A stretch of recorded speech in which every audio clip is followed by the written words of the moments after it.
Hai, kita lanjut lagi dengan pelajaran bahasa Inggris buat kamu yang mau mengajarkan ke anak-anak yang masih usia kecil ya. Mmm, saya mau share tips dan trik bagaimana mengajarkan. Belajar bahasa itu sama saja dengan kita belajar bahasa lokal di sana di Indonesia.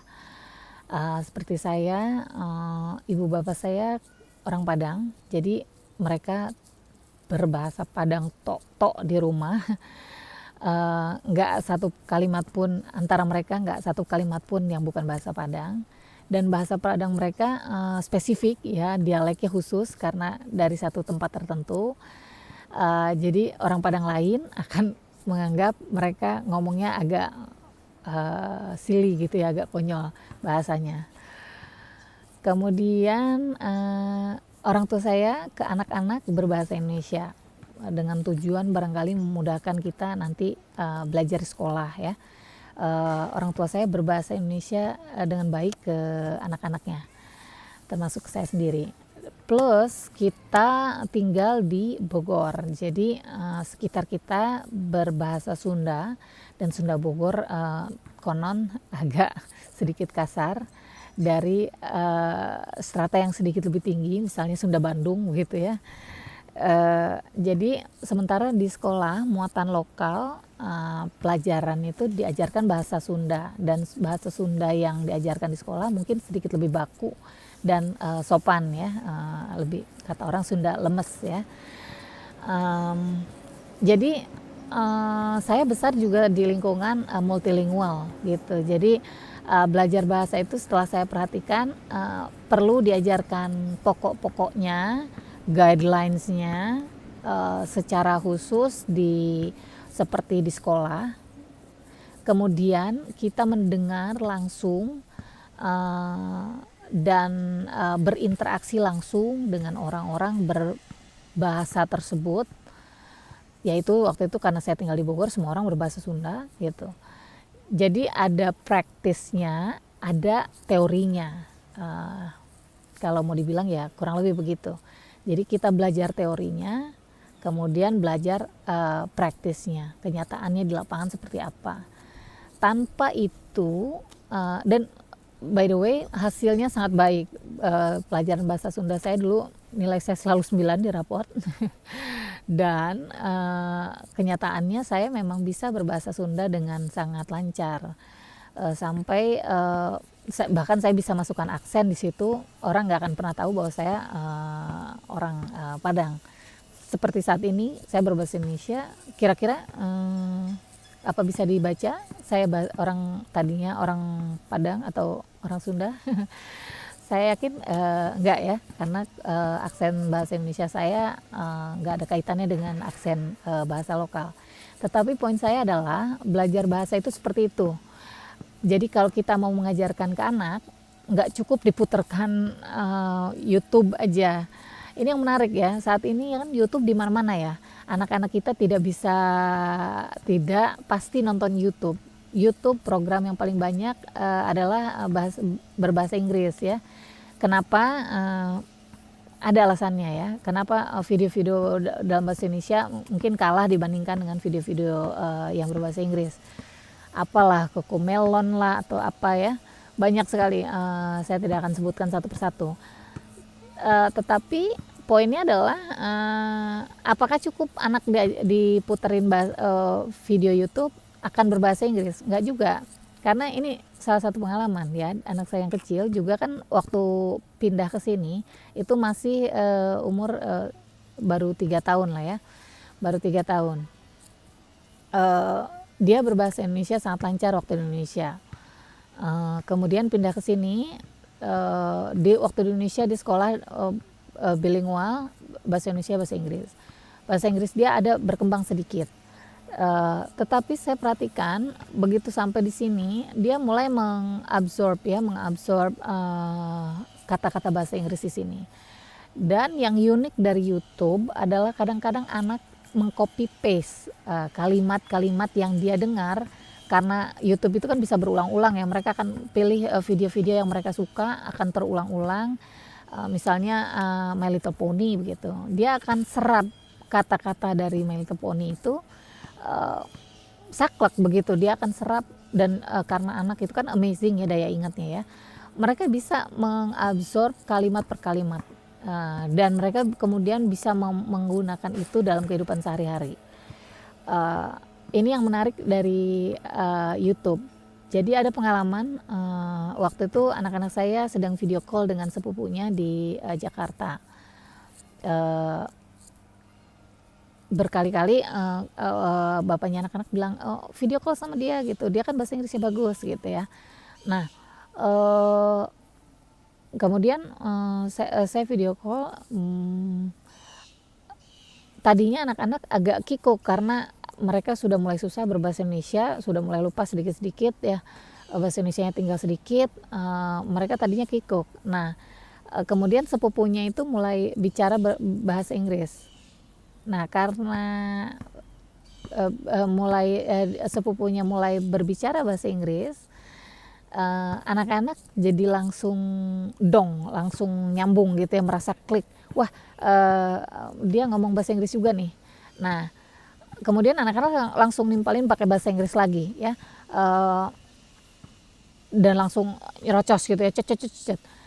Once udah bahasa Inggris anak-anak yang aslinya keluar, sepupunya mulai bingung gitu ya, mulai nggak ngerti dan mulai nggak bisa merespon. Ini masalahnya. Jadi sepupunya ini belajar bahasa Inggris dari YouTube, dan menyerap kata-katanya sehingga bisa mengucapkannya dengan pronunciation yang sangat baik begitu. As a native speaker ya, jangan kaget anak-anak bisa begitu. Tapi ternyata mereka cuman mengingat, memorizing the lines gitu. Ini yang nggak bisa. Bahasa itu tidak seperti itu. Bahasa itu adalah kita punya kumpulan kosakatanya, kemudian tahu tata caranya bagaimana mengungkapkan apa yang ada dalam pikiran kita ke orang lain. Misalnya kita mau bertanya sesuatu, bagaimana kita mengungkapkannya dalam bahasa tersebut, begitu. Jadi yang poin saya adalah nggak usah di stop mereka nonton video-video atau YouTube berbahasa Inggris, tetapi juga harus dilengkapi dengan yang basicnya, yaitu teorinya, pelajarannya, kemudian dikembangkan kosakatanya, vocabulariesnya dengan berbagai cara. Dan sebanyak mungkin anak itu diekspos ke bahasa Inggris. Paling utama dan paling mengena adalah kalau orang tuanya berbahasa Inggris. Jadi kalau kamu semua bisa berbahasa Inggris, pakailah bahasa Inggris itu di rumah sebanyak mungkin, semaksimal mungkin, semampu kamu gitu. Kalaupun misalnya bahasa Inggris kamu masih pas-pasan, kalian ya bukan gimana ya, kamu akan berkembang, mereka pun akan berkembang gitu, karena mereka juga belajar teorinya di sekolah begitu. Akan ada satu tahap di mana yang penting mereka nyaman dulu berbahasa Inggris, mengeluarkan kata-katanya, dan nanti ketika mereka mendapatkan teorinya yang lebih lengkap, mereka bisa memperbaiki apa yang salah begitu. Jadi jangan malas untuk, kalau misalnya sudah bisa, jangan malas untuk berbahasa Inggris ke anak, karena semaksimal mungkin, sebanyak mungkin anak-anak diekspos ke bahasa Inggris akan lebih baik. Nah, salah satu cara untuk mengajari anak untuk membaca, yang paling utama kita bacain buku buat mereka. Bacakan buku untuk mereka on routine, on daily basis, bisa sehari 2 kali atau at least sehari sekali sebelum tidur. Kemudian bikin games berbahasa Inggris, misalnya potong karton kecil-kecil gitu ya, potong karton misalnya sebesar ini, kemudian tulis kata-kata, kemudian tulis belakangnya artinya apa misalnya. Kemudian play games sama mereka. Misalnya kalau sama saya anak-anak nggak begitu saya kasih treats, makanan-makanan manis-manis. Jadi buat saya treats itu mesti ada kerjanya dulu. Jadi saya akan kasih mereka boleh makan coklat 3 potong sehari gitu ya kalau hari kerja, kecuali hari weekend. Setiap kali mereka menebak benar mereka dapat 1 coklat misalnya.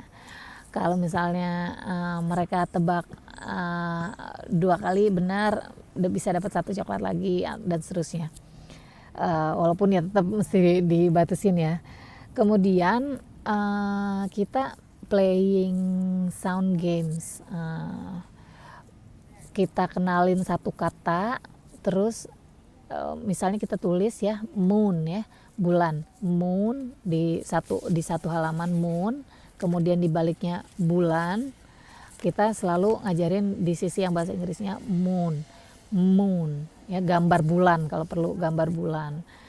Terus kita tanya what's the first letter that you hear. Kan kita tadinya kan belajar sounding out ya. Kita tanya huruf pertama yang dia dengar tuh apa begitu.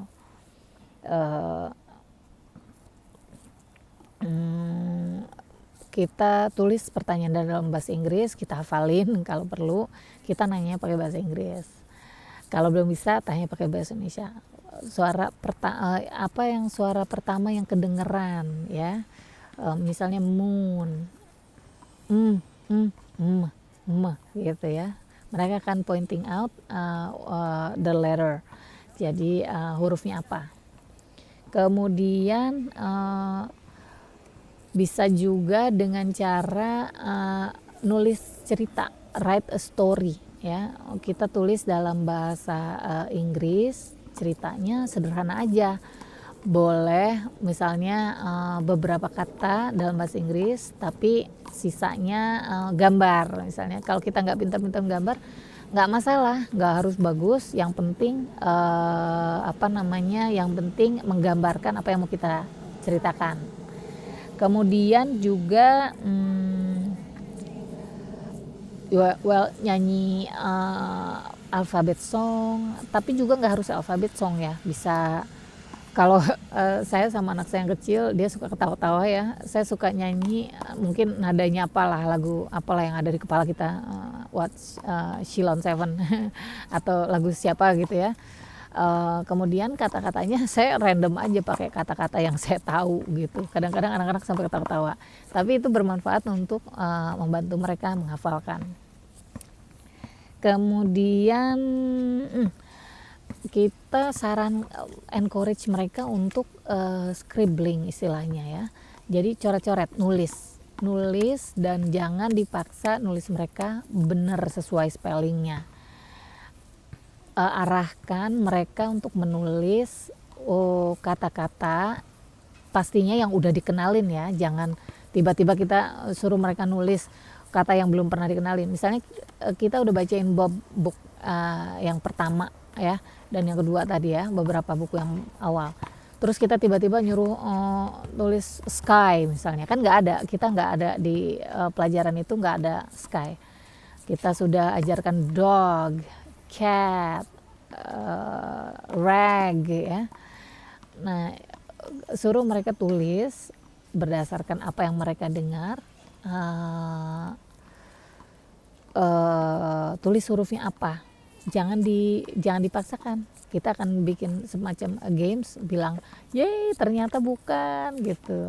Tapi kita mesti bikin contekan juga yang betulnya apa ya.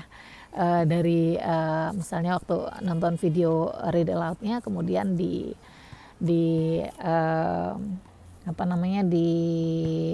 dicatat gitu ya. Kita punya contekan sendiri atau kita hafalin ya. Begitu mereka akan mulai nulis scribbling berdasarkan apa yang kedengeran sama mereka hurufnya. Oke, mungkin sampai di situ dulu video kali ini. Apa lagi ya?